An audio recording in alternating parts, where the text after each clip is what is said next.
لە ئەڵەبجا کۆبوونەوەی بەرفراوانی لقەکانی ئەڵەبجە و سلێمانی ڕێکخراوی خوشکانی ئیسلامی کوردستان بەڕێوەچوو. کۆبوونەوەکە ڕاوێژکاریە و پێشنیار و ڕاوبۆچوون لەسەر کار و پلانی داهاتوو وەرگیرە.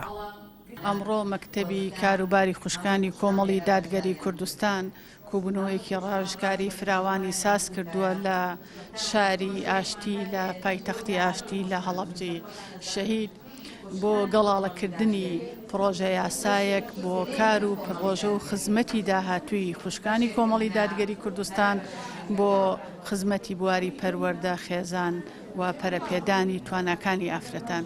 دیارە ئەو کۆبوونەوەیە لە سەروبەندی بەستنی پێنجەمین کۆنگرەی کۆمەڵی دادگەری کوردستانایە. ئێمە لە سەروبەندی بەستنی کۆنگرە دەین بۆیە بە پێویستمان زانی بە بەشداری خوشکانمان لە ئەنجومەنی سەرکردایەتی ئەندامانی پەرلەمان ئەنجومەنەکانی خوشکان و ڕێکخراوی خوشکان ئەو کۆبوونەوەیە ساز بکەین. تەوەرەیەکی دیکەی کۆبوونەوەکە باسکردن و دۆزینەوەی ڕێوشوێنێکە کە بەگشتی ڕێکخراوی خوشکانکار و پرۆژەکانی خۆیان سربەخۆ ئەنجام بدەن و ئەنجومەنی ڕاوێژکاری خوشکانیش بەسەرنج و پێشنیار لە کۆبوونەوەکە بەشدار بوو. بە هەمومان بتوانین پرۆژەیەکی تایبەت ئامادە بکەین بۆ کۆنگرەی پێنجەمی کۆمەڵی دادگەری کوردستان بۆی کە بتوانین پێگەی خوشکان بەهێز بکەین بۆی کە بتوانین لە ناوەندەکانی بڕیارە خوشکان بەشداری بکەن بەو ڕێژەی کە دیاری کراوە. ئێمە زیاتر تەمەحمان هەبێ کە خوشکان ڕێژەیەکی باشتر بەشدار بکەن لە کۆنگرە و دوای کۆنگرەش بتوانین ئینشاءالله کاروباری خوشکان بەرەو پێش بەرین. کۆبوونەوەکە سەبارەت بە ئیش و کاری خوشکانە لە داهاتووە و تەشکیلەی خوشکان لە کۆمەڵی دادگەریات چۆن بێت.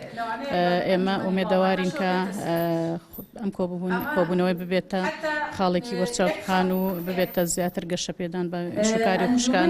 ڕێکخراوی خوشکانی ئیسلامی گرتنەبەری ڕێوشوێنەکان و گۆڕانکاری لە ئیشوکارەکانیاندا زیاتر بۆ دوای کۆنگرەی پێنجی کۆمەڵ دەبێت و زیاتر جەخت لە ڕۆڵی خوشکان و پێگە و جونگەکانی دیکەی بواری ئافرەتان بەگشتی و کۆمەڵ بە تایبەتی دەکرێتەوە. وەک خۆشیان دەڵێن دڵسۆزانە هاوشانی بران لە خزمەت و گاندنی پەیامی ئیسلامەتی کار دەکەن. سامان فتاح، کەناڵی ئاسمانی پەیام، هەڵەبجە.